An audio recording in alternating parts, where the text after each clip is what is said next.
Hello and welcome to episode 372 of Retro Encounter, RPG Fans' weekly podcast of many topics. I'm Mike Sollosi, and listeners, if you've been listening to Retro Encounter from the very beginning, and I mean spring of 2015, almost 8 years ago beginning, you might remember that we did an episode of called Persona 4, all about Persona 4, in June of 2016. Well, it's been almost 7 years, and I think that it's time to bring back a discussion on one of my favorite games because we have a fresh review of Persona 4 on RPGFan.com thanks to its recent ports to modern consoles, and we have a special guest who would love nothing more than to talk about Persona 4 with us. So let's introduce the panel, starting with Wes Iliff. Hey, everybody. And from the Backlog Battle YouTube channel, Alex. Hey, how's it going, everybody? Alex, it's going pretty well for me. You were kind enough to invite me onto the Backlog Battle podcast, currently on hiatus, some years ago, and I thought it has been way too long since we talked about RPGs together, so it was time to return the favor and bring you onto my humble little podcast for that little RPG fan site that could. But Alex and Wes, we're here to talk about Persona 4 Golden. I say specifically Golden because that is the version that released worldwide on Switch, Xbox, and PlayStation consoles when it got a PC release a little over a year ago, and of course it had a Vita release over a decade ago. Persona 4 Golden being an enhanced remaster of Persona 4, the 2008 PS2 title and Persona has only grown in popularity since 2008. Persona 4 was one of the catalysts for its rapid rise into the RPG mainstream as an RPG of this stripe can get. So let's talk about our personal histories a little bit with Persona 4, both the OG version or the Golden version. Starting with you, Wes. So Persona 4, I had picked up Persona 3 on launch because I was a burgeoning Shin Megami Tensei fan thanks to Nocturne at that point. And I loved it so much I was on board on day one. I went and pre-ordered Persona 4. Ended up that was when I was in college, so I was able to spend a few sleepless nights just absolutely hammering through it. Did almost the same thing once Golden came out years later. Took it a little bit slower this time around when I played it for review, but it is still maybe my top tier like cast and story within a Persona game, which is a series I hold in very high regard already. What console did you play it on for the recent review? I played it on Switch. Okay, and you played it probably in the tail end of 2022, and the review Yeah, is on RPGFan.com. It published in January. correct. Excellent. Now, Alex, same question to you. When did you first encounter Persona 4, and what are your sort of top of your brain feelings on it? Okay, so the very first time I actually played Persona 4 was very close to its release, actually. At the time, I kind of became a bit estranged from RPGs in general, and I became like one of those like Call of Duty guys and stuff, you know? Like became a shooter dude. And kind of like right around, 20 like 2008, 2009, somewhere along those lines, I kind of started discovering Atlas games. And one of the very first Atlas RPGs that I got was, of the time I've gotten, Atlas games before, was Persona 4. And particularly because like they had a art book that came with it. And so I was like, well, for the same price as a regular game, like why not? And, you know, I got the game, started playing it, and I was just completely hooked. I was like, okay, this isn't a Final Fantasy, which was pretty much like my favorite, RPG at the time. And I was like, just really fell in love with the idea of being a virtual tourist in a completely different part of the world that I have barely any sort of inkling of like what their culture was like really, because obviously I don't live in Japan. And it was just fantastic, like all around, like voice acting, the music, the graphics for the tail end of the PS2 was fantastic. And yeah, and ever since then I've just become a fan of Persona and kind of really brought me back to JRPGs in general. Excellent. Well, We have a lot of ground to cover. If it's been well over a decade since you first encountered Persona 4, and only very recently played the Persona 4 Golden version on consoles. My version of that story is has been told on podcasts before. I'll give a very abridged version. I got into Persona a little bit late because I tried them on the PS1 and didn't like them. So when Persona 3 and 4 came along and they were very very popular, I willfully ignored them. I received Persona 3 as a gift and finally got around to it in the early 2010s. Loved it. I bought Persona 4 off of someone on the RPGFan.com forums. That was our beloved Steph Sabidlo, or Dice. And yeah, so I bought Steph's copy of Persona 4 off her, played it in, I think, 2012 or 2013, and loved it so much I immediately did a New Game Plus. And then a couple years later, when I got a Vita, Persona 4 Golden was one of the first things I got on that, and I beat that back to back for the uh, to do some end game stuff and get a platinum trophy on it. I have not purchased a new copy of it yet on PC or the new consoles. It's on wish lists, multiple wish lists, but it's just because I've played it so much already. I know I won't have the time to devote to it immediately. So I'm not I have not tried the new versions of it yet. But that's why you are here, Wes and Alex, to inform my my unsullied mind. No joke, Persona 4 is one of my favorite games of all time, and Persona 4 Golden is not a remake or remaster that may or may not be as good as the previous one. It preserves everything about the first one, and I would argue all of the changes made to Golden are positive ones. And Golden is the version that's on PC and modern consoles now. So it's unless you get real fancy with PS2 classics on PS4, you're probably playing the Golden version nowadays and not the OG. The Golden version adds a couple social links, notably Marie and Adachi. It adds some new locations to visit and some new skills to learn. Mostly the skills that you get from going out on bikes or scooters with your with your classmates and going out of town to the mall.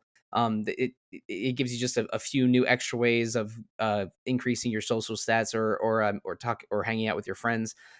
There are several substantive changes, but I would say they're positive. But more important than the changes from Persona 4 to Golden, for both of you, the time between you first playing Persona 4 and playing it recently has been, I don't know, neighborhood of 13 or 14 years. So, starting with you, Alex, um, from the first time you played Persona 4 to the most recent time you played Persona 4 Golden, have your feelings on it changed, or did you react differently to anything? I think the only reason why I reacted to it differently is because the discourse, surrounding the game has kind of really evolved over time, and rightfully so, right? Like culture and society changes, and I think what's really fascinating about it is that despite those conversations, like I still can't really associate my experience, like my entire experience with Persona 4, with like all the other discourse that's happening. So if I sound like I'm a bit disconnected from, all that important conversation, that's because I feel like there's so much of me that I experienced through Persona 4, and especially given that Persona 4's theme is identity, right? That was really positive for me, that trying to kind of, add anything to that, regardless of how important a conversation is, kind of unintentionally kind of sullies my own self perception. It's kind of a weird kind of thing to even think about. It's very philosophical. But needless to say, I discovered a lot about myself playing Persona 4 and popping that game in again, and actually having played through it with my wife as well. Like, you know, nothing really changed outside of that. I still love the characters, I still love the music, I still love what goes on. And, even though Persona 5 exists, I can still go back to Persona 4 Golden and find something to like and something new to discover as well. Wes, now I know you have for sure played it recently because there's evidence on the very fine website rpgfan.com. But how have your feelings on Persona 4 evolved over the years from first playing it in 0809 to the present 2022 2023? Mine have definitely evolved over time, both because um, context has changed. The what we expect out of a modern game is very different from what it was back then. as well as some of the discourse that Alex alluded to. That's we evolve a little bit as a society. We see some of the things that kind of date a game or a story in a way. That I don't think necessarily takes away from it. I mean, I still gave the game an editor's choice. I still absolutely adore the game, beginning to end, top to bottom. Um, but there are more interesting things to think about now that say a lot about the times that this story was originally told in. Not only, the obvious stuff that we don't need to go into deeply here, but um, seeing those rough edges a little bit more clearly in relief. It was very easy for me to ignore all of the criticism at launch about dungeons being kind of, bland and repetitive because I adored the game so much. I was so invested in this story. Um, that I didn't really care about that. That was not what was pulling me through the game. A few years later, after I've seen the story a couple of more times, I feel that, and after I've experienced something like Persona 5, where a lot of these gameplay ideas have evolved, it's definitely interesting to see how things have come along since Persona 4, while still very much appreciating um, where we were back then and how good it still feels today. I'm not sure if I would call Persona 4 a personal problematic fave, like films of Quentin Tarantino or Hollywood musicals of the 1940s and 50s. But that term gets thrown around a little bit here because there are parts of Persona 4 that have aged a little poorly. I would say most of them are just specific character elements or specific scenarios.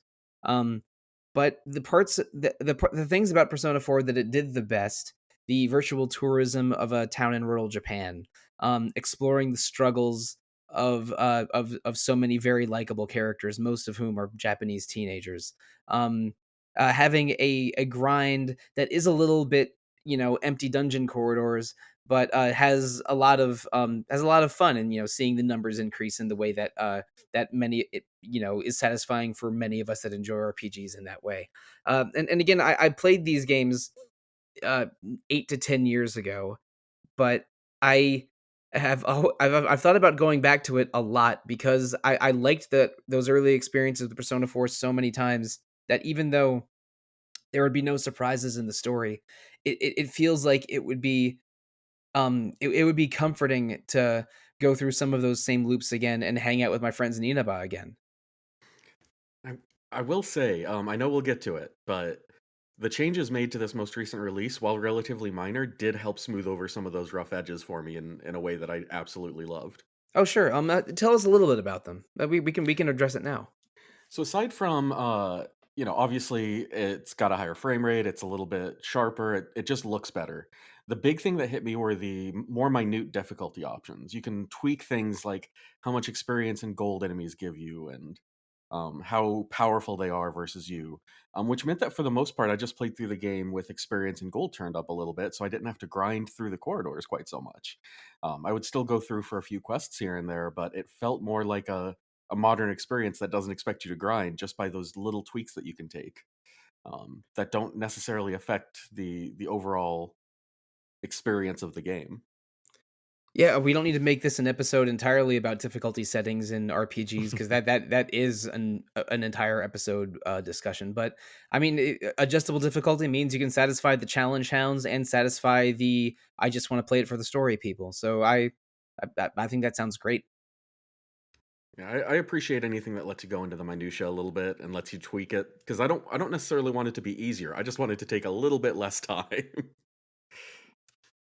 Totally Yeah. understand, especially since I mean, under normal circumstances, let's say you're playing with all of the meters around the middle. This can be an 80 to 100 hour game, depending on how much exploring and chatting you do. Yeah.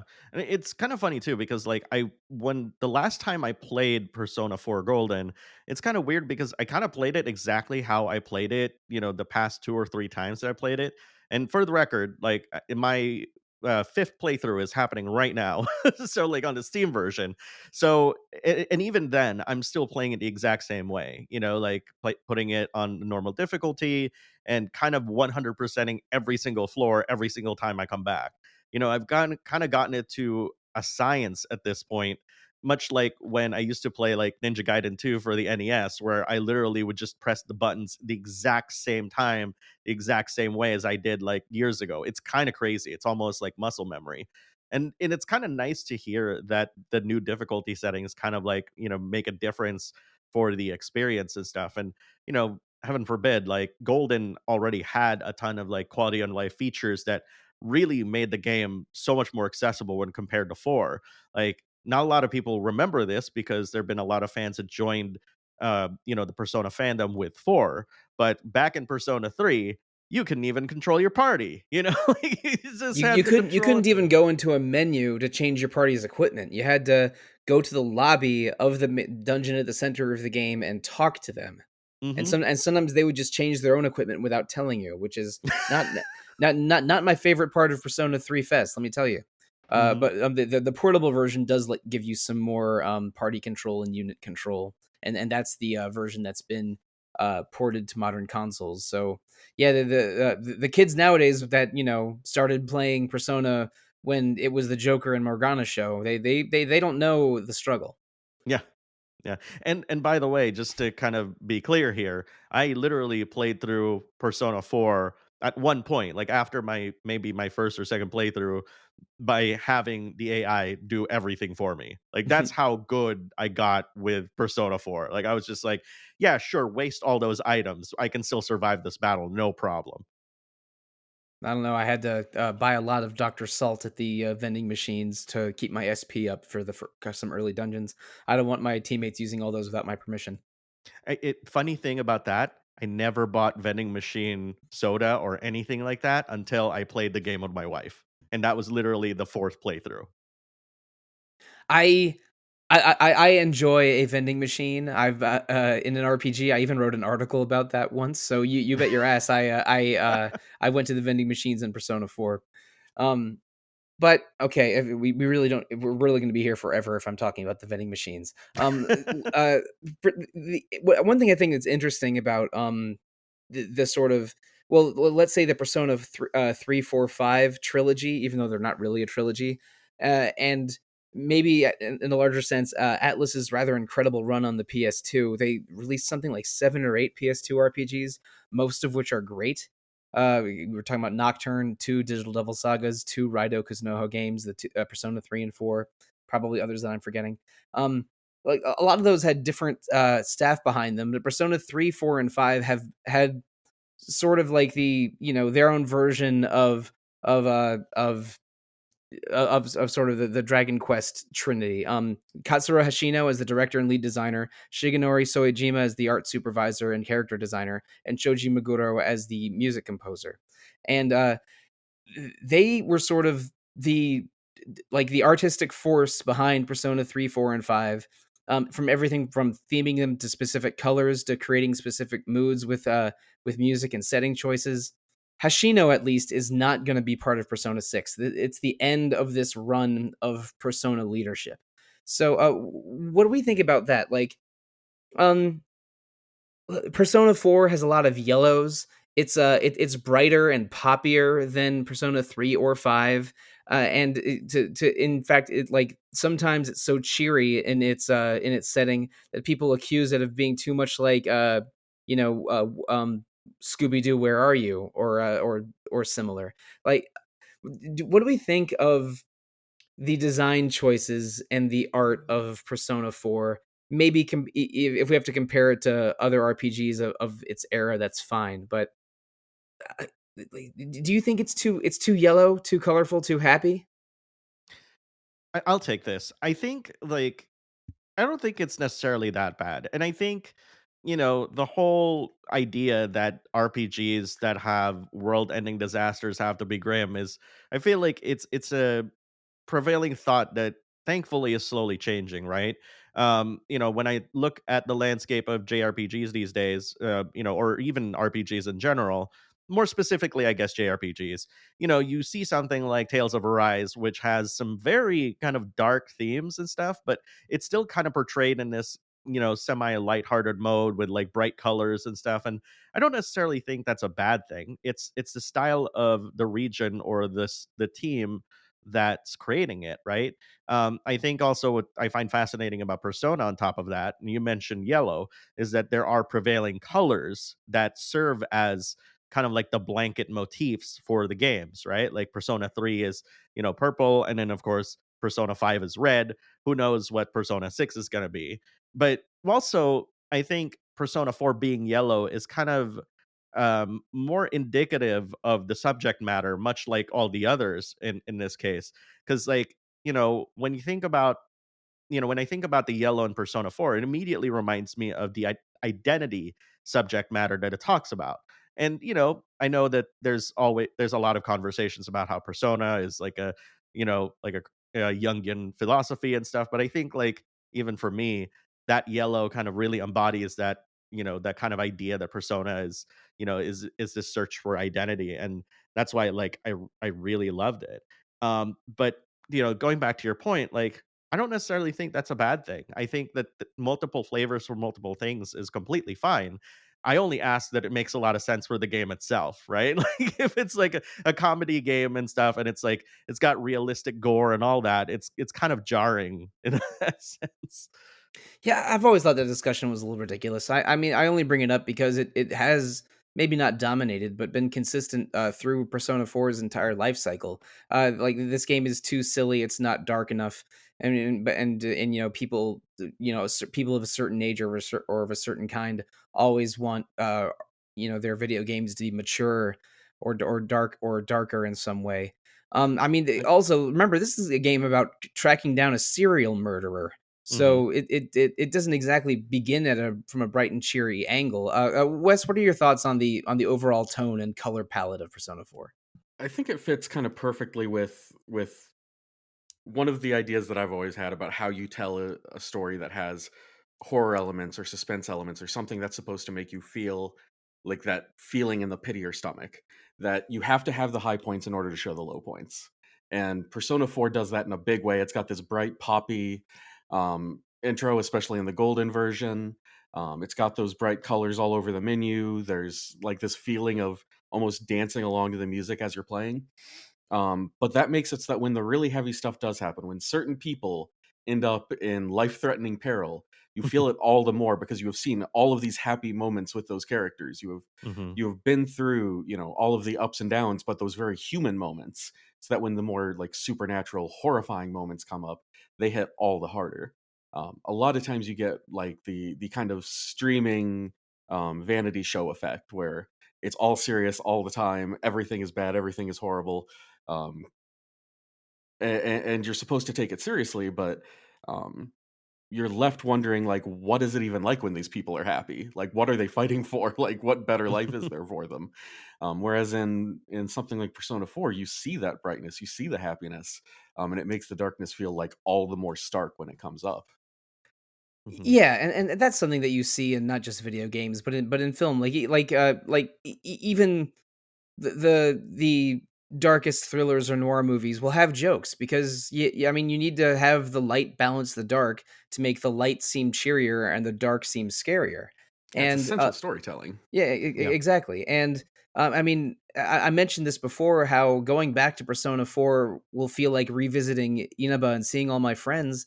A lot of this game is, hanging out with your friends in the summer and splitting a watermelon open, or going out shopping for a picnic before you go on your school trip, and or just hanging out at home, like studying with your friends and your cousin and your uncle. And there's like the slice of life aspects to Persona 4, um like, again, it contributes to the virtual tourism feeling, contributes to the sense of place of where it is, that you do that in the daytime and go out trying to solve a murder mystery at night with your supernatural stands doing battle for you.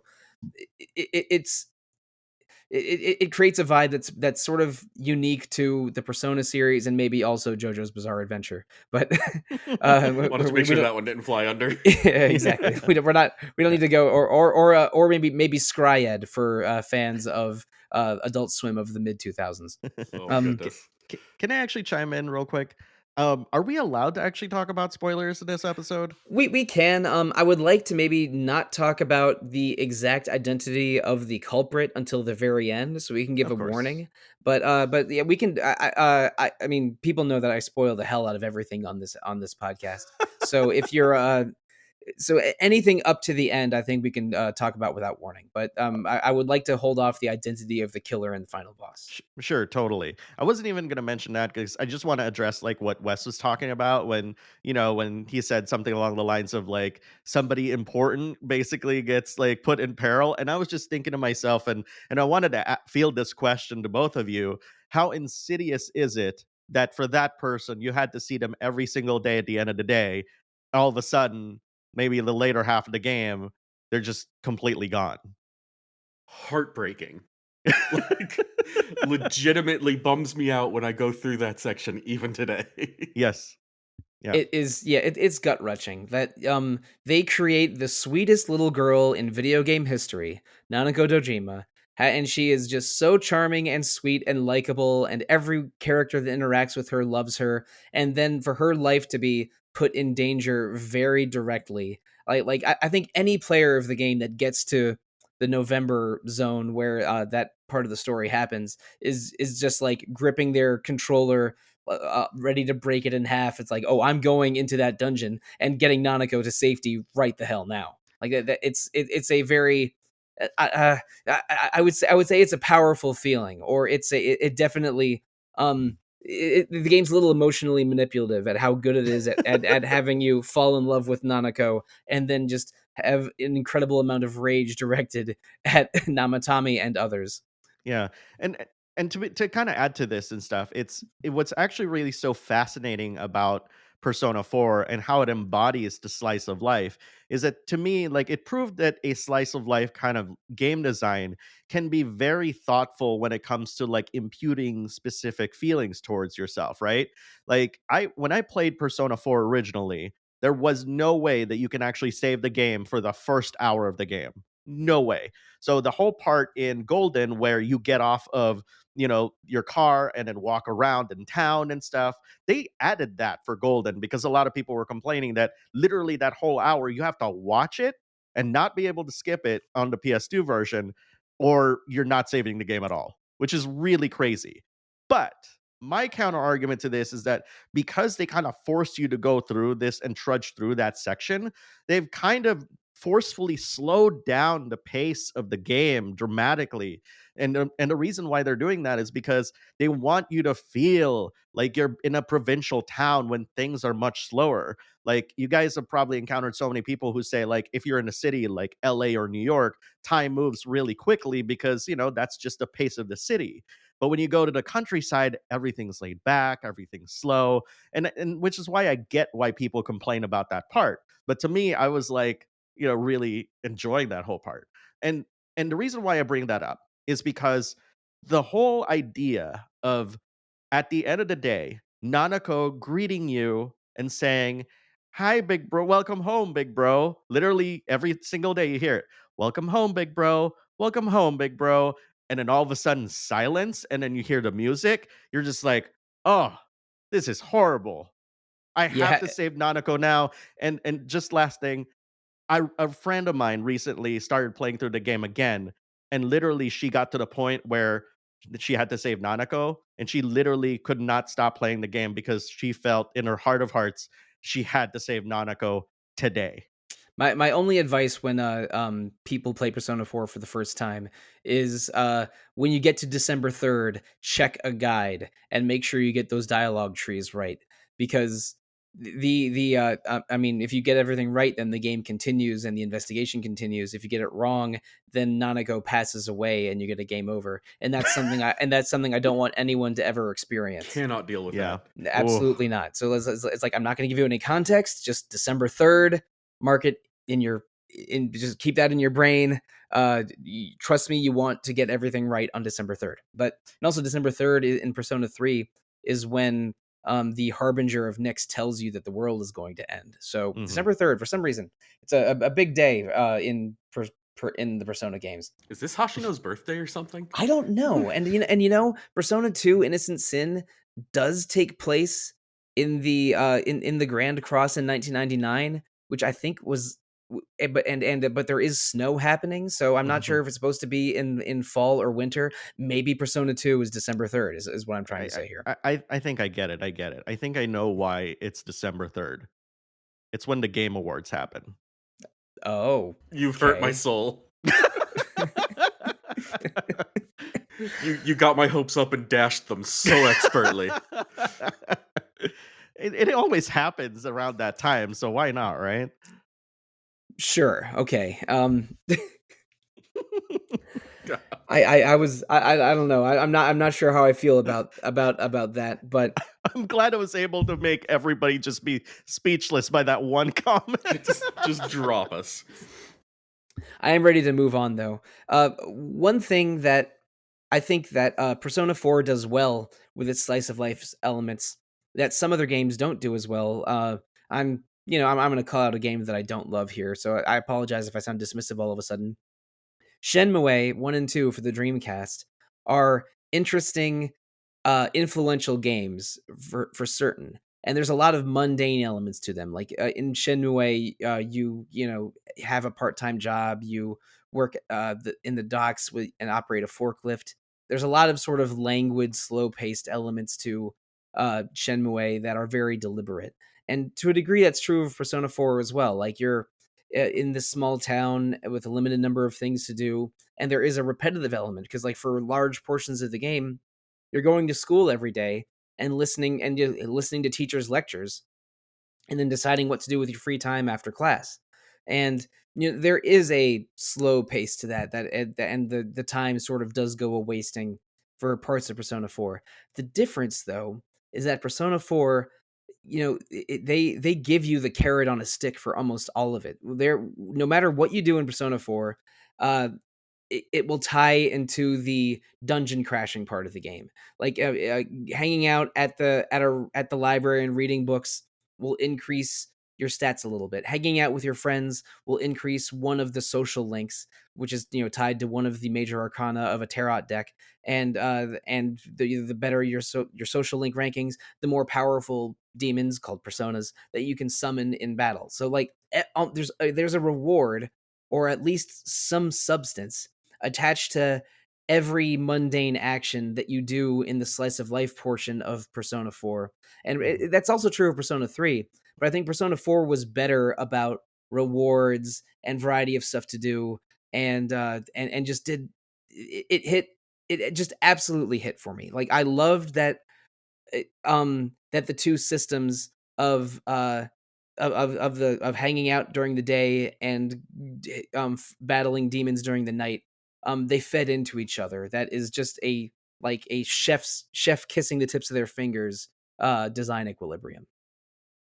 Yeah, it's kind of interesting how the social link system kind of grew from even 3 as well, right? Like in 3 there were even party members that you couldn't really do social links with. And then when 4 happened, it's just like, well, how much time you got? Like how about the entire town? Um and to your point, I really love the fact that they designed social links in such a way that it also benefits you in other places, right? And what I usually and how I actually described this was incentivizing character development, right? Because a lot of people sometimes they're like, oh, I'm gameplay focused and stuff. I'm gonna go focus on things to min max, but literally they baked in the gameplay elements into the incentivization factors of like raising social links to a specific level. And I thought that was a stroke of genius by doing that. Naturally, not every game should have social links that do this, but that's one of the things that made me fell in love with Persona 4 and really like that one element got me back into JRPGs in a big way just because it's kind of like, "Oh, twist my arm, why don't you? Character development. Oh, geez." That sort of thing.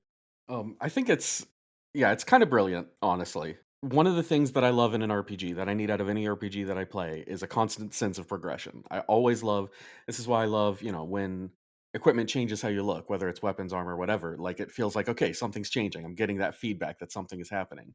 Whether it's, getting experience points, level ups happening quickly, getting new characters in something like Suikoden. Anything that gives you that constant sense of progression feels good.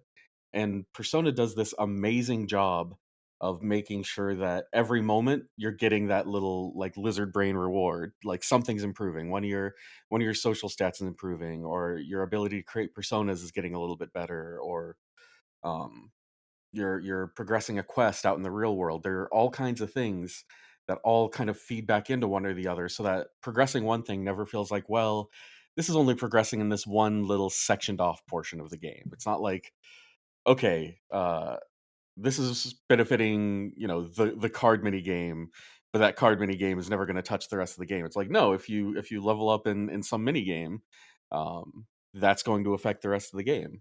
Card mini game was a bad example. I just got FF8 on the brain. um You could have said fishing minigame, and it would have applied to about 25 RPGs yes. just that came out in 2008. Yeah.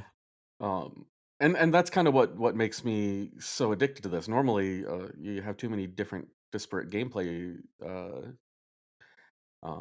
mechanics or methods in a game, and each one of them feels underbaked. But no, they're all fitting together. So even if one did feel underbaked, it still feels like it's feeding into whatever your favorite one is.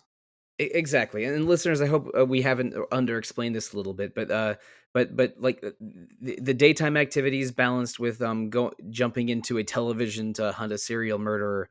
Uh, Maybe we should talk about the Persona 4 story a little bit. The main character, who's called Yu Narakami in later Persona 4 media, is sent to live in the tiny town of Inaba for 1 year with his uncle Dojima and his cousin Nanako. There he he's the new kid in school.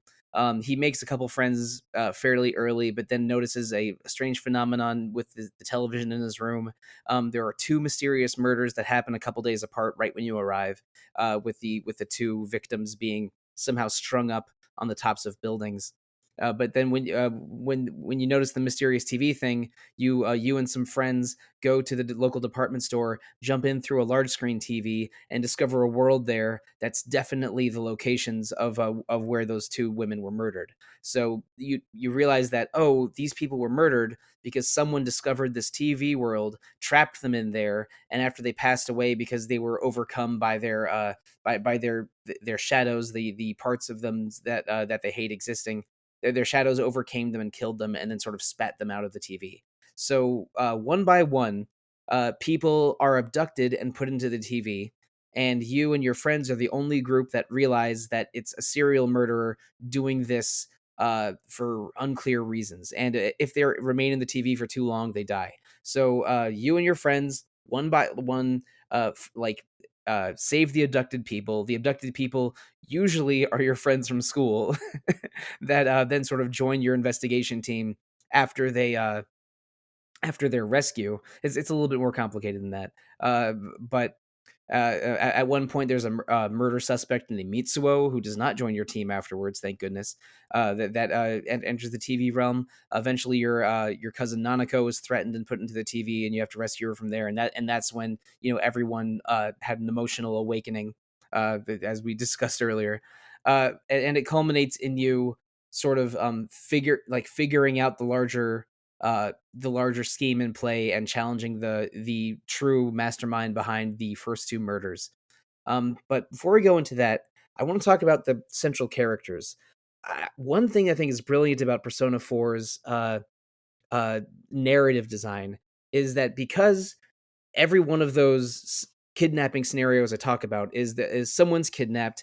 You go into the TV to rescue them, and they're being confronted by their shadow, which is again a concept by the psychologist Carl Jung, which is the part of you that you do not wish existed but exists. The victim is being confronted by their shadow, and if they deny the shadow and scream at it, "You're not part of me," then the shadow becomes much stronger, and the person's life is immediately in danger, and that's the boss fight of that part of the dungeon. Uh, but basically, with every character arc here, you there's a character that seems that they're one way on the surface when you first meet them and before they're kidnapped. Then when you rescue them, you learn a dark secret of them, or at least a part of them that they don't want to share. You help them overcome that shadow literally by defeating it, and then that shadow transforms once they accept that the shadow is a part of them, and you defeat the boss, the shadow transforms into their persona. And most of the time, this is not true for Mitsuo. That person joins your team, so you get a miniature character arc of someone overcoming a part of them that they hate and then turning it into a strength. And then after they join their team, they are available as a social link. And again, social links are optional portions of Persona 4, although I recommend you do as many as you can, where you basically hang out with a friend or an acquaintance and learn all about them, and sort of get their life story and have a minor story scenario play out. And each social link, I think there's like between 20 and 22 of them. So some of them are sort of automatic, some of them are optional, some of them automatically go with the story. And you basically have these mini character arcs, optional ones, after the rescue arc. So the game has you like do these see these character turns, with each of your major party members, and then you get more story out of those same characters by doing their social link.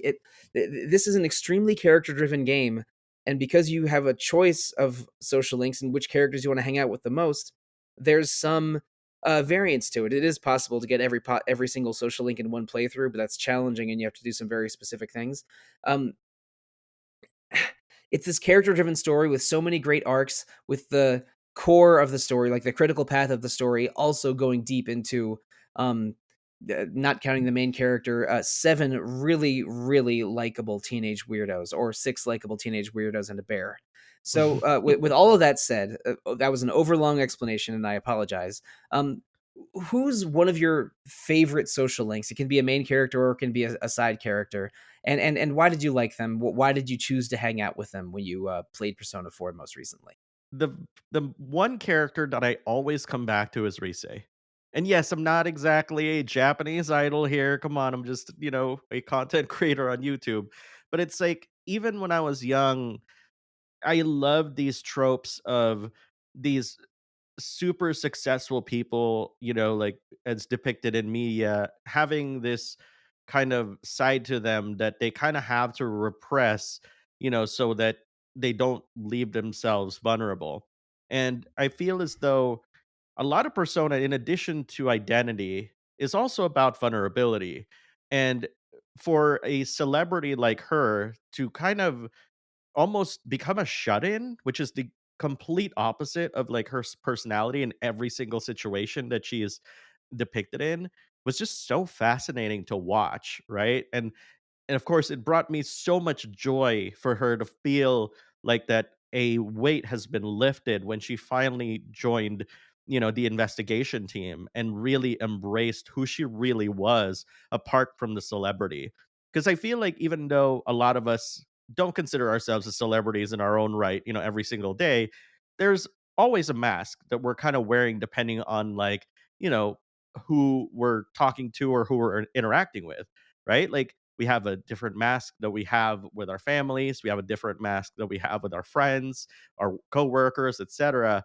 And and just even with that metaphor alone, excuse me, it then doesn't make Risei's situation any less relatable than the rest of the party, and of course, her dungeon is literally a strip club, and she's there and just kind of gyrating and stuff. But that's even beside the point. Like, and I also think that the fact that she's the one that replaces Teddy as like your radar, so to speak, it also speaks to, I think, like this almost hidden empathy that she has, towards the rest of the crew, that is exemplified by, her role within that investigation team. And, and once that finally blossoms and stuff and you realize what kind of person she is, it's just it's just an absolutely, like, breathtaking experience. And every single time I just see that and stuff, like, I always, like, puts a smile on my face. Yeah, I mean, she's also represented by the Lover's Arcana. So, like, I think that her love and her empathy is how she's able to like feel the presence of all the monsters in every dungeon and become your navigator after she joins. But I think that, but her love is also twisted in a way because, I mean, her dungeon that you explore, as you mentioned before, is a strip club. or like Hmm. a, a weird shadowy demon strip club, and her shadow is gyrating and like a stripper when you first encounter it. And I think that I think, like, basically Rise is experiencing burnout. She Hmm. has been an idol. She's on the rise in her success, but she is worried that like she probably got some emails from creeps. She probably is worried that like that she can't get married anymore, if like because of all of the Hmm. nature of the dancing that she does in her performances. So she abruptly quits and retires to live with her grandma in Inaba.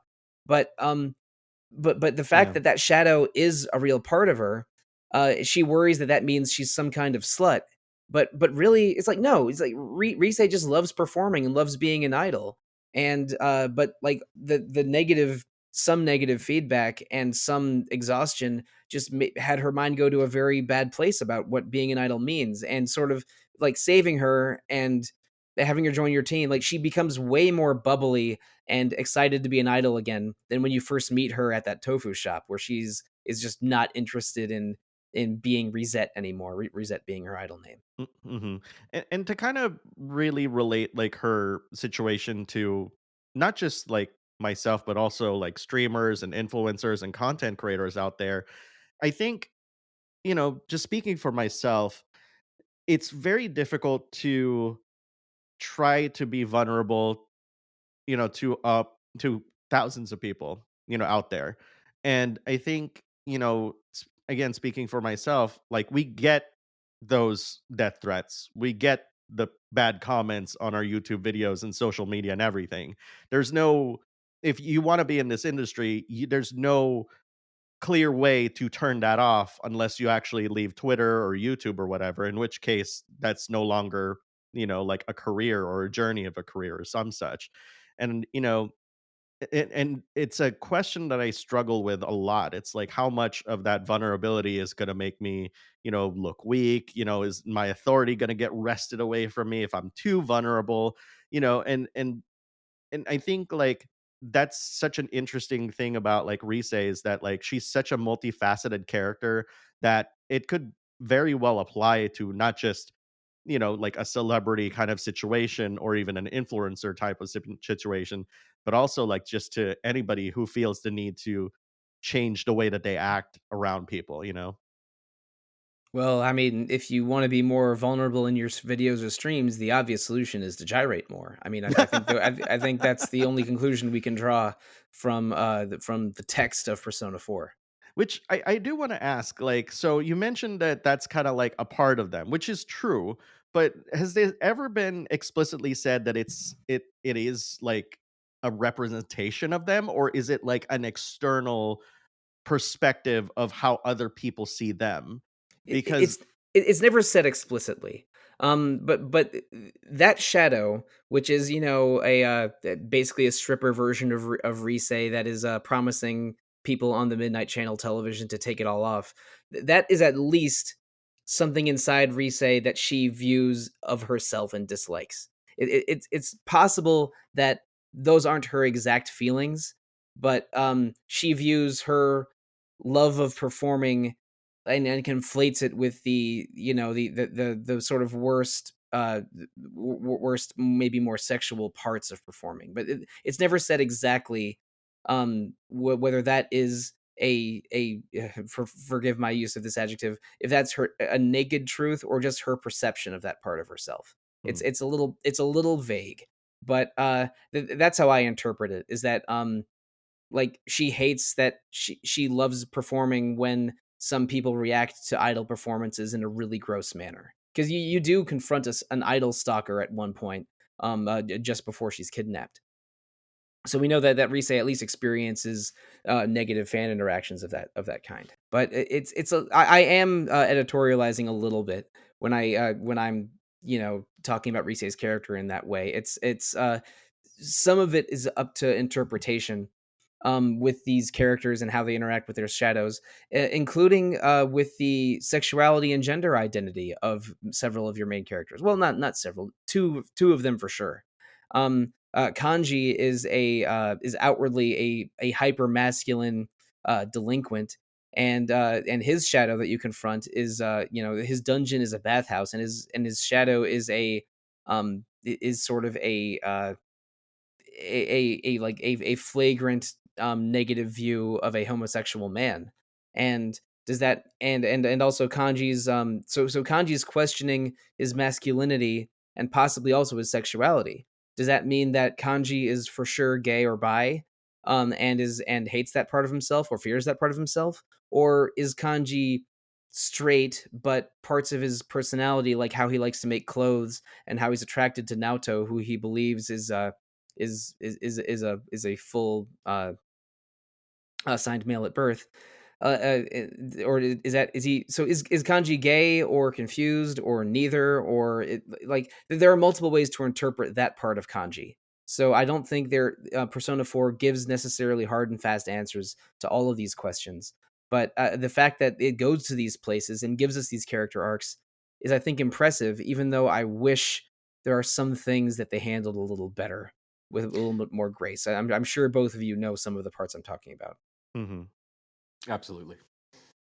And I want to talk about Kanji some more because he's probably my favorite character. I love this part of him. He is outwardly a violent, tough guy.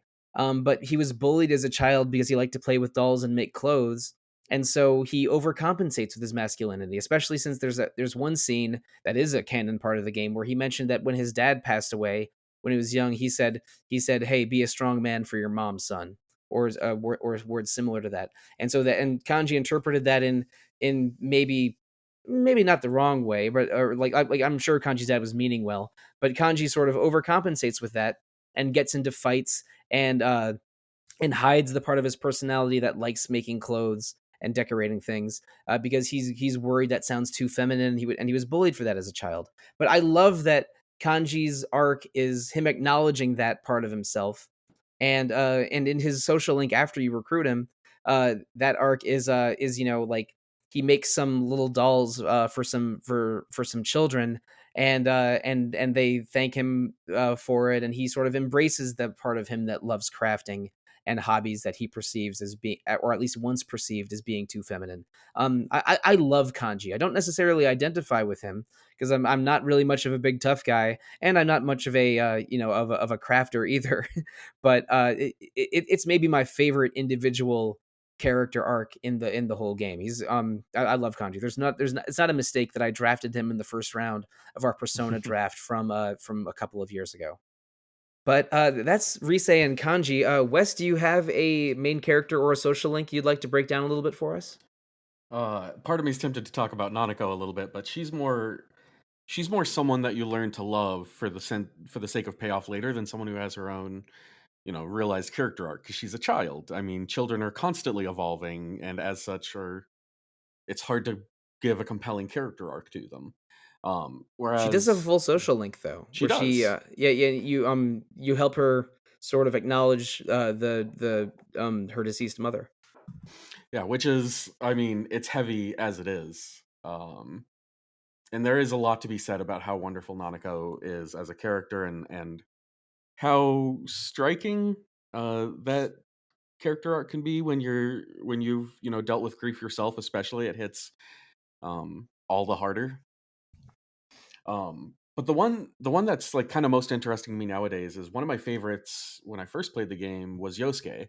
One, I'm in love with kind of a lovable loser, and two, they really drive home the whole, like, this is kind of your best friend throughout all of this, and they're the one by your side. They're the reliable one, which is an archetype that I really love. But Yosuke is battling so many insecurities. The idea that he's looked down upon because he's the son of the owner of this giant mega mart that moved in. The idea that he's always being compared wantingly to other people around him. Um, Even just like frustrations with the opposite sex, like all of these things build up. And it's someone that like I could really feel this is my best friend as a 20-year-old. And it's something that now in my late 30s, I look and say, yeah, that was my best friend as a 20-year-old. um It's interesting to go back there because I can still kind of feel that kind of character and understand where they're coming from, even though that's so distant from the life that I live nowadays. It still feels like a very honest portrayal of that. And I don't know. I'm a sucker for someone who has a lot of things stacked against them, are dealing with the deepest self-doubt they've ever had to deal with. Just absolutely odds stacked against them, but still has to come through in the end regardless. Um, that's something, I'll watch that in a million different configurations, a million different ways. And I think Yosuke is kind of the strongest best friend type character maybe in the whole series at this point. Yeah, Um, yeah, yeah. Like at least, I mean, geez, I haven't played enough of Persona One to have a great idea of this, but all of the other ones give you sort of a a uh, a male best friend character of sorts. I would argue it's June in Persona Two, but we don't need to go too deep into Persona Two. But they yeah, and it's probably easy to compare Yosuke to Junpei from 3 or Ryuji from 5, but I agree with you. This is a great male friendship between the main character and Yosuke because Yosuke's insecure, he's resentful, he's a bit of a dweeb, he's clumsy. The very first time you see him, he crashes his bicycle into a trash can and becomes stuck in it. Like Zoro in One Piece stuck in a chimney. Um, speaking my but language. yeah. Oh, yeah. No, we've established, Wes, that you and I are almost the same person and have never been seen in the same place, technically. It's kind of distressing. Yeah. But we'll talk about Common Writer Gates after we record. Um, Perfect. but the like Yosuke's a dweeb and he's a little bit unlikable sometimes, but that just makes him feel a little bit real. It's like, oh yeah, Yeah. you had that friend in middle school or high school that I'm not I won't say was homophobic or racist, but just didn't all just said the wrong things sometimes, and you had to give him the business about it or things like that. And in his social link after the beginning of the game, like you sort of help Yosuke get through some of his demons, and eventually he asks you to fight each other, which you do, and for some reason that makes you closer as friends. But it's a very interesting representation of a male friendship, and I think that Chie and Yukiko are a really interesting representation of a female friendship because Chie feels like that she's not feminine enough and she always has to protect Yukiko, and Yukiko sort of hates that she's been placed in this like princess like aura and doesn't want to do exactly what her family expects her to do. And so they like have these not really they don't really dislike each other, but they have these things about each other and are sort of jealous of the other one in a small specific way, but they love each other in a way. I just think that Yosuke and the main character and Chie and Yukiko are just really cool representations of a male friendship and a female friendship. And I think, to kind of add to that, if you've played the game multiple times over the years, encountering those same characters, even though you know what's going to happen, does still feel like you're returning to people that you knew. And I think that's just kind of speaks to the quality of the writing and the kind of characterizations that they decided to kind of impute on these characters. Like I remember playing, the game with my wife and stuff. And of course, she, this was her first experience playing the game. But for me internally, like in my mind, I'm just like, well, I'm back, Yosuke, or I'm back, guys. It's almost like I never left. I just, when I left that train, I'm just coming back to that train and everything's back. That's why I have been, especially recently with the remakes coming out, I've been feeling the pull to return to these games to get a new copy, probably on my Switch, and play this again because I feel like it will be like seeing my old friends again, like you're rewatching a favorite television show that you've seen multiple times. It's like I just want to hang out with these people that I've loved for years again. That appeals to me more than re-experiencing, getting my Hierophant social link up to 10 so I can summon Koryu the Golden Dragon again. Like there's some comfort to re-experiencing some gameplay mechanics, but like spending time with these characters and the way that they present the narratives to you with these kidnap rescue arcs and these social links. just feels very powerful. Even though this clearly isn't an RPG because you don't get to design the main character. That's you know a very weird specific thing that I think we maybe mentioned before we hit record. But we've talked about sort of how the story goes, and there's plenty of characters we didn't talk about. We'll be here all day if we decide to go through every social link 1 through 20 or 0 through 21. But when you reach the end game, you rescue Nanako. You continue your investigation. You realize that Namatame was a red herring, and he is the person that threw Yukiko and Kanji and Rise and Naoto into the TV, but did not do that for the first two victims because in fact he was in love and in a relationship with the first victim and didn't know the second victim. But you have to wonder, well, if it wasn't Namatame, then who did that? And okay, here's the spoiler point, listeners. You probably want to skip the rest of the podcast until about 5 minutes from the end if you don't want Persona 4 spoiled for you. I'll give you 5 seconds. 5, 4, 3, 2, 1. The truth is that Adachi, your uncle Dojima's detective partner, is the person that threw both of those women into the TV. The first one by accident because she wouldn't pay him attention when he made advances on her, and then when he uh, accidentally shoved her into the TV and saw what happened, he did the same for a high school student that discovered the first victim's body, and again he did it because he is a control freak, is a sadist. He only became a detective originally so he could have a gun, so he could have a gun license, which is hard to get in Japan.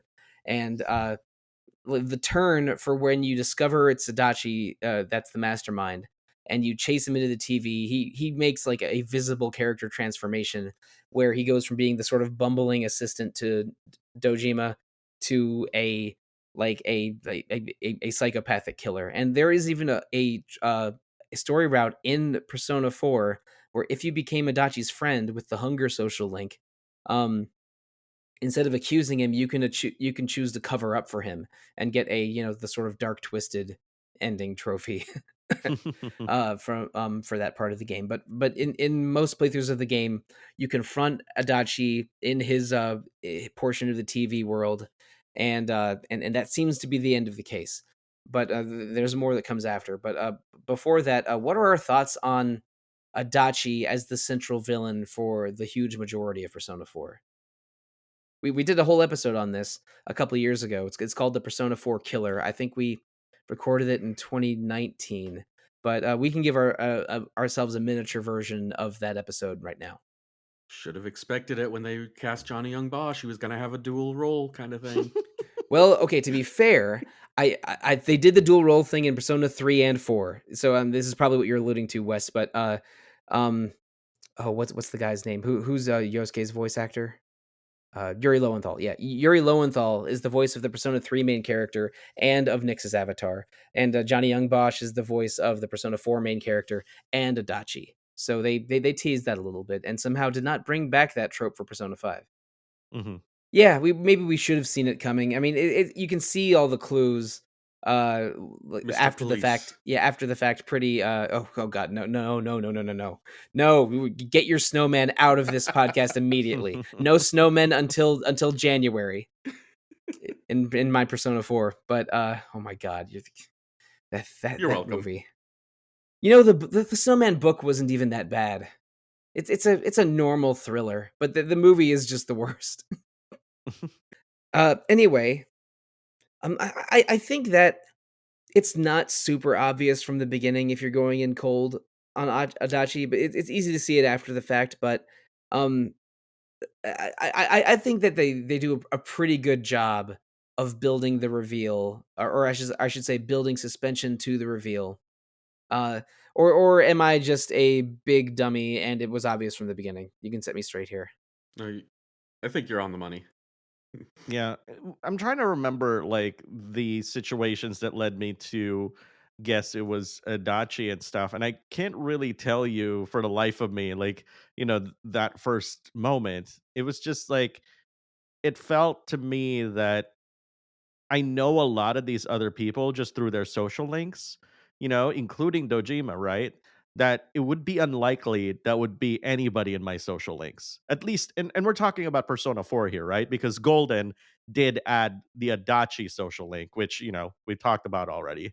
So at that time, I was just like, well, I'm looking at this list. It can't be the shopkeeper, like, that's selling all the accessories. It can't be this person, can't be that, can't be any social link. Therefore, process of elimination, Adachi. I had a similar reaction. Like I sort of Naoto very clearly tells you, well, the killer has to be this, this, and this. And so I sort of went down the list, and when I got to Adachi, I'm like, huh, I guess Adachi fits. And so like I think you get I didn't know this until after the fact, but you get 3 guesses before you officially fail that dialogue puzzle. And when I guessed Adachi, it worked out. But I think that the fandom really likes Adachi. I think some parts of the fandom get a little bit too weird about him. But my favorite part of it is the transformation angle. Like the how he sort of goes from being this bumbling goofball to this like sort of smiling joker that just thinks everything is useless and he's the smartest person in the room. Really, it makes it very clear how despicable his attitude is, and chasing after him is all the more satisfying because and again, it was Namatame that did most of the kidnapping over the events of Persona 4. Adachi's just manipulated a grieving man into almost killing your beloved cousin. A very nicely hateable character, and like the events leading up to you having to say, "Wait, no, there's something more to this. It's not just Namatame," feel like suitably chaotic. Like when you essentially at one point have to tell everyone to like shut up, slow down, hold on a minute. Yeah, no, um, that's the December 3rd dialogue that you have to be very, very careful in navigating. Mhm. yes, Yeah.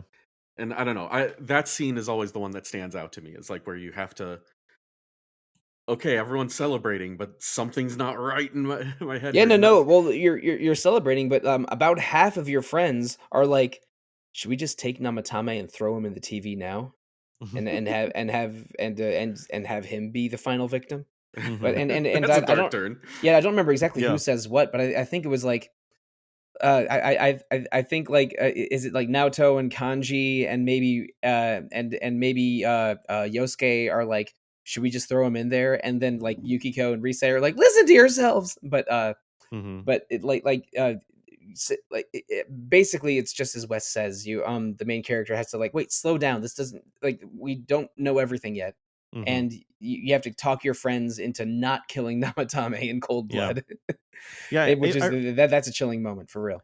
yeah, I remember Yosuke is the one that was, like, really pushy about it, like, it's and then everybody else is just kinda like, is this right?" And I think that's, like, that kind of attitude, like, obviously, like, adds fuel to the fire of, Yosuke's attitude and stuff, but it's like, it's also to be expected. He's a very emotional kinda guy, right? And he's driven by a lot of the stuff that's happened to him, and he's kind of hoping that, as your best friend, which is again another manipulative kind of thing, he'd back his decision, at that point, which is why, you had to like say no like 4 or 5 times or something. And I mean, I totally agree with both of you. Adachi is a very hateable villain. It's an effective twist. You're by the end, you're really determined to shut him down. He turns into some kind of crazy fog monster at the end. Again, two of the major themes in Persona 4 being identity and that of truth, or the light of truth shining through the fog of doubt. And so the Dachi turns into a fog monster of sorts when you fight him. But he's not the final villain. In the epilogue, you go and talk to all your friends and all of your social links, and you can go straight to credits, or you can sort of hang out with your friends one last time and try to figure out the last couple missing puzzle pieces of the mystery, which are basically how did the main character Adachi and Namatame get the ability to go into the TV world, and what is the TV world? And the answer to those questions is Izanami.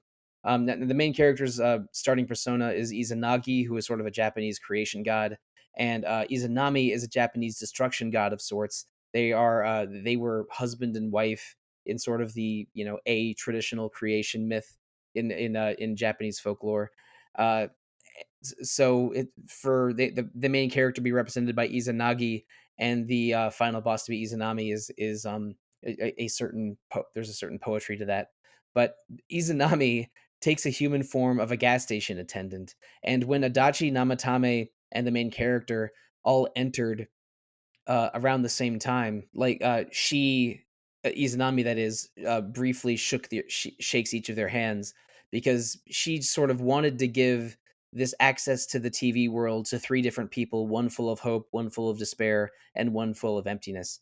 Adachi being empty, the main character being full of hope, and Namatami being full of despair because his career was completely tanked because of the exposed affair with the announcer who becomes the first victim. uh, and sort of like so her plan was to just prove that humans are practice fatalism and are self-destructive in a way, which is kind of the whole Nyarlathotep versus Philemon conflict of Personas 1 and 2. Although Philemon and Nyarlathotep are not in Persona 4, at least not clearly in Persona 4. Sorry if I'm getting a little bit too into the deep lore here, but so you realize that Izanami, it was a goddess who sort of wants to prove humanity is self-destructive, and you have to use all of the hope and truth that you have been building in yourself for the entire game to defeat her in a final dungeon. And the game even has what I call a Final Fantasy IV moment, where sort of your teammates fall one by one, but then come back one by one to inspire you to deal the final blow. And that's where basically the power of friendship leads you to victory. But what do we think of Izanami as this final encounter to sort of put a bow on everything that happens in Inaba for this for a very weird year? I think the Persona games so often they s- especially since Persona 3 ostensibly start about um a more human problem. You have a more human villain, but eventually evolves to being more like folklore is the villain, you know? Each one of these unveil little bits and pieces that dive deeper into mythology and folklore, being like the overarching kind of unknowable dread that set off all of these events in motion. And I mean that fits perfectly with my storytelling preferences. I love that it doesn't really negate the horror of humanity, as it were, but it also adds an extra wrinkle to like that the horror of humanity was enabled further by something else that we can't necessarily understand.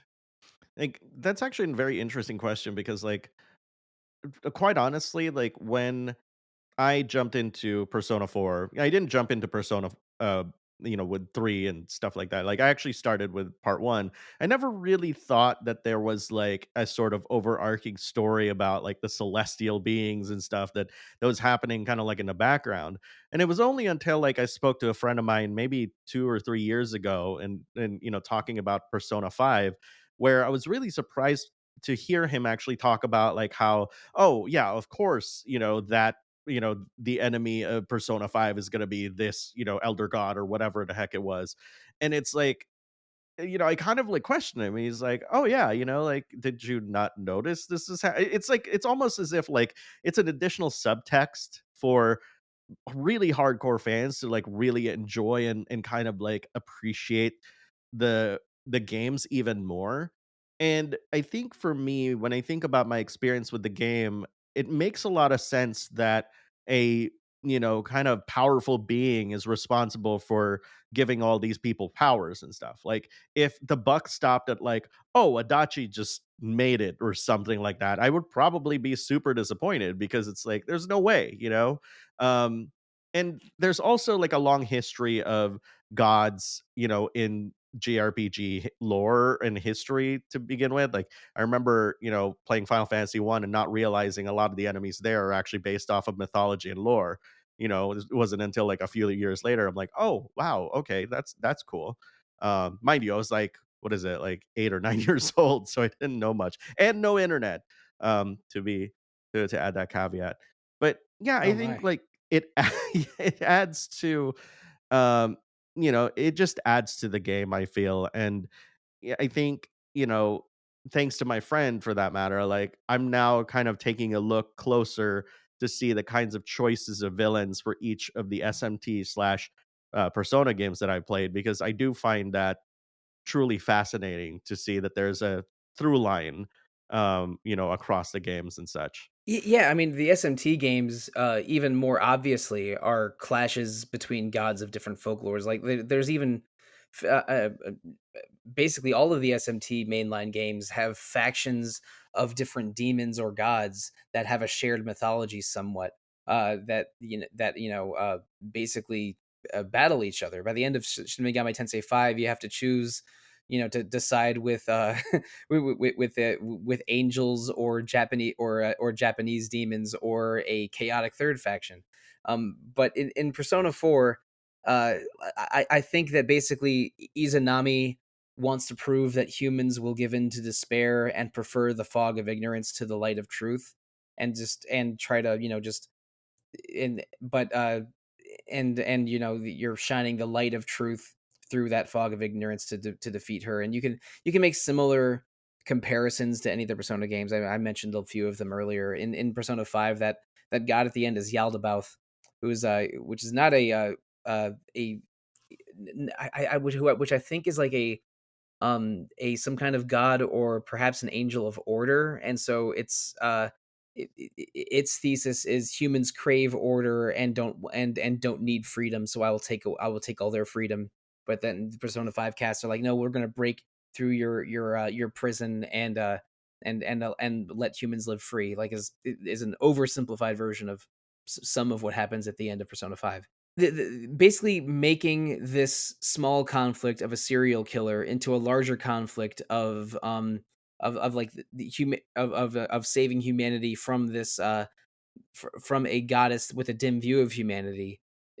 Is I thought it was a good final cap, but by the end of the game, you're so powerful. The final dungeon in Persona 4 is a little bit easy, because I think somewhere in the around the halfway or two-thirds mark, you sort of start getting stronger faster than the dungeons, and shadows are getting stronger. Mhm. So I remember basically face rolling the entire final dungeon the last couple times I played Persona 4. But maybe around after I beat it once, I sort of knew how to manipulate everything, and just maybe I should have upgraded the difficulty to hard. Like, I can do the opposite of what West did, and have the monsters give me less experience when I eventually play this thing. I think Persona 4 is a pretty satisfying end game, and I wish that I wish it wasn't so easy to miss, because the true ending is what you want out of Persona 4. And I don't know. Is there any additional signposting in the new version? No, not really. All right. Well, I know how to get to the true ending, at least. So I will always tell people to check a guide at December 3rd and go to the food court one last time in the epilogue. But are we ready for the epilogue to this episode, or Hmm. Well, maybe not. Let's each of us talk about what's one project after Persona 4, influenced by Persona 4, that you would recommend to a listener. Let's say SMT curious. Because Persona 4 was such a huge success that I think it paved the way for Atlas's future successes, and then Persona 5 accelerated that further. I'm gonna go. I'll go first to give you some time to think. Listeners, I urge you to try the Persona 4 fighting game, Persona 4 Arena, and its expansion Arena Ultimax, because I love 2D fighters. I talked about Capcom versus SNK 2 a lot on a recent episode of Retro Encounter. Um, but the Persona 4 one, it has so much variety and is so true to what the game is, that you really do feel like you're, like in a one-on-one Persona duel. And the storyline is a little ridiculous. It's a visual novel that goes for over 20 hours in the base version of Persona 4 Arena. But it's made by Arc System Works, the Guilty Gear and Blaze Blue people, is a total celebration of Persona 4 in fighting game form. I love watching high level matches of Persona 4 Arena on YouTube, and have many times in the past. But it's not nearly as popular a game now as it was in say the 2014 to 16 range. But Alex or Wes, do you either you have a have a Persona 4 spin-off or future Atlas project that you think is worth checking out, influenced by Persona 4? Hmm. Um, I think for me, like, I really, I'm kind of gonna follow your lead here because I think people should check out Persona 4 Dancing All Night. And yes, it's a rhythm game but what separates this game from a lot of other games is that, well, for one, it's canonical. Like, it's actually part of the canon, and it does continue the story of, these characters and stuff. So, if you were really bummed when you beat Persona 4 Golden that you wouldn't see these guys ever again, well, guess what? The story continues, whether it's the fighting game or the dancing game. And I should probably point out that the dancing game is made by the Hatsune Miku development team, so it has its a range of difficulty spikes in there somewhere. It's also generously voice acted, and there are characters that were recast, unfortunately, because like Rise has been recast like 3 times, like throughout the entire history of Persona 4. There have been 3 different actors playing that role, I feel. And of course, Chie is different, but we'll not go there. Yeah, And Chie changed a couple times, and Troy Baker is Kanji in original Persona 4, and Arena, and the new content for Golden, but he's replaced by Matt Mercer in Persona Q and Persona 4 Dancing All Night. But Matt Matt yeah, Matt Mercer got his own Persona character later when he's the when he voices Yusuke in Persona 5. yeah, for sure. And yeah, like, it's definitely more than just like a dancing game. It's definitely like a great extension of the story. Kind of, it's just a really fun romp. Like, it's another great excuse to actually just hang out with, you know, the team, the investigation team and such. For me, it requires some homework of playing Persona 5, which you probably should. It's a very good evolution of the formula. Whether or not the story's better, might vary person to person, but I I think I know where this is going. yeah, because you know Uh, me, and oh people who have yeah. listened for a long time also know me, and might be aware of my love of Koei Tecmo and specifically Omega Force's Dynasty Warriors franchise. Mm, There is a canonical sequel to Persona 5 called Persona 5 Strikers, which is a maybe the most ambitious Dynasty Warriors crossover that's been made. mhm, Um, because it really makes the most attempt to really adapt the mechanics of Persona into kind of the Dynasty Warriors framework. It's got its successes and failures, but I think it is kind of a good introduction to both series in a way. And it tells, a canonical continuation of Persona 5, but not Persona 5 Royal, which is figure that one out. Um, They might have been under development around the same time. we just got Strikers way later than it came out in Japan. So I think we mhm, got Royal a little bit before Persona 5 Strikers.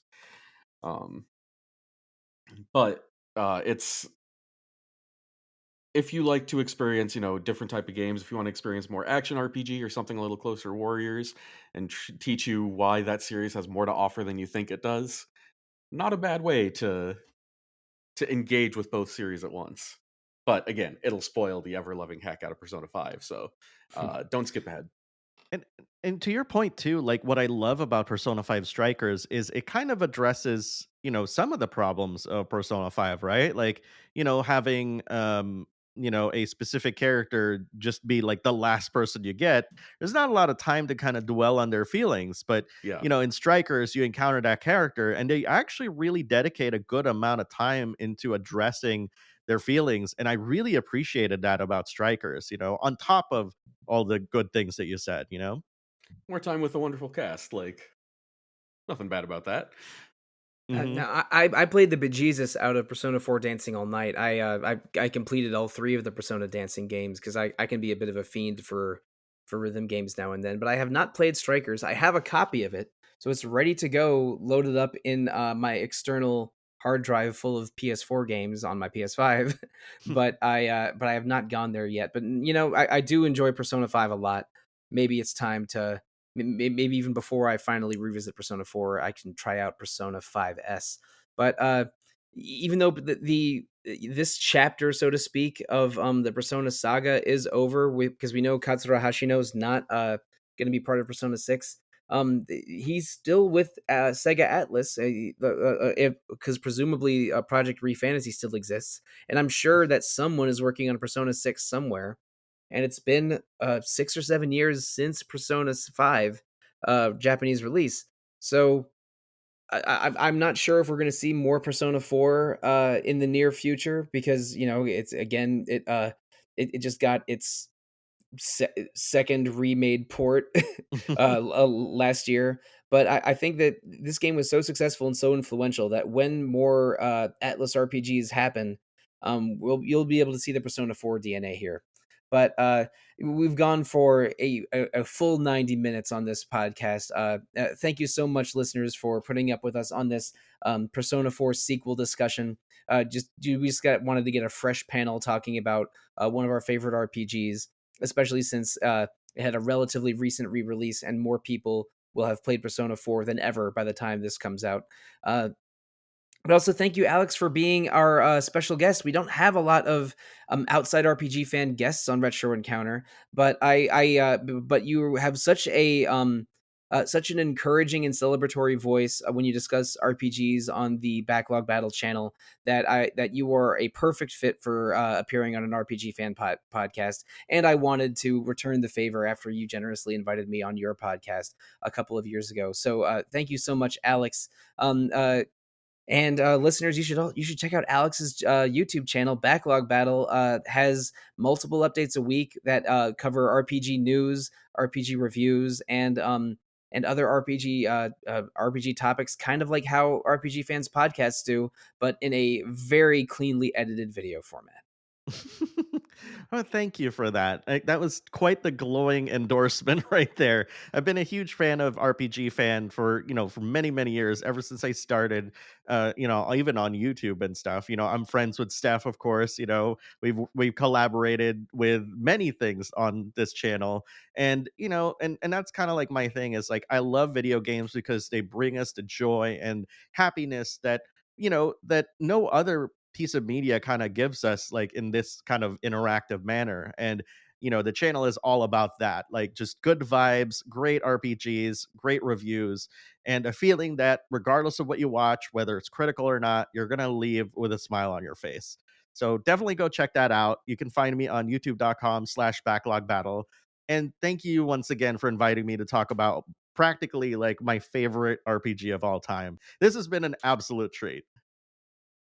Well, thank you, Alex. And Wes, I'm not letting you get out of here without some compliments either. You and I have been on podcasts many times together, but I don't think we've ever really just hacked out a Persona talk together. So, thank you so much for the excellent review you wrote earlier this year for RPG Fan, and thank you for agreeing to appear on the podcast here, because I think that 3 is a good size for a podcast discussion, and we got 3 perspectives that both love Persona 4 and are appropriately critical of Persona 4, but mostly just talk about why we love this game. And so thank you for setting aside the time and energy for this, Wes. Oh, love to do it. But listeners, I have to thank you again. The three of us love Persona 4 and love talking about Persona 4, and but we wouldn't be able to do this at all if you didn't love listening to us talk about RPGs. So let's talk about the future of RPG Fan a little bit. But later this month, we are doing 2 episodes on Lost Odyssey, that Xbox 360 RPG that has had slightly confusing availability over the years. I'm sure that Wes and Peter and others will discuss that when the time comes. Isn't that right, Wes? Oh, absolutely. You're not going to be able to get me to stop talking about Lost Odyssey. Yeah, that's one that's missed me over the years, mostly because I only had an Xbox 360 for about 9 months when one of my friends moved to Germany, but and only came back for it later. But I will probably edit those episodes and learn all about Lost Odyssey in the process. But listeners, if you want to reach out to us and talk about Persona 4, Lost Odyssey, exactly what the deal is with Yosuke's resentment with everyone around him, the best way to reach out to us is to email retro@rpgfan.com. RPG Fan is also on Facebook, Twitter, Instagram, Discord, YouTube, Twitch, always called either RPG Fan or RPG Fancom. RPG Fan also, even though RPG Fan's YouTube, is not nearly as well curated as the Backlog Battle YouTube channel. RPG Fan also has a shop, rpgfan.com/shop, hosted by TeePublic. You can get merchandise such as apparel, coffee mugs, phone cases, keychains, emblazoned with the RPG Fan Emerald Shield. That's another great way to support the website. And also, we have two other fine podcasts: Random Encounter every 2 weeks about RPG current events, and Rhythm Encounter every other 2 weeks about RPG music. You can leave reviews for Random, Rhythm, and Retro Encounter on Apple Podcasts, Google Play, Spotify, however you prefer to leave feedback. We love feedback. But if you want to leave us feedback as individuals and not as a podcast, let's share our social media and other places to find us with you, the listeners, starting with you, Wes. If you want to talk to me, you can find me on Twitter at Wes Iliff. And now, Alex, although I think I know one of the places you're going to share it. You can find me on Twitter at twitter.com/mybacklogbattle, because Backlog Battle's been taken. That's really frustrating. But you can always find me on our brand new Discord as well at dsc.gg/backlogbattle. And of course, youtube.com/backlogbattle. You'll find me there more likely, like on YouTube. I do respond to people's comments. I'm not one of those YouTubers that don't read comments, so chances are you're going to get something from me if you post a comment. Oh boy, you're a brave soul reading the YouTube comments. Those can be a minefield. But listeners, I am not on YouTube. I am probably easiest to find on a different minefield called Twitter. That is, I am at the Real Monsoon most of the time, at Evoker for Dogs other times. That's a Persona 3 reference. And on RPG Fans Discord, I am called Monsoon Mike. So, you know what, Alex, Wes, I'm glad that we reached out to the truth today. So, yeah, that's all I got. Thank you. Good night, and good luck.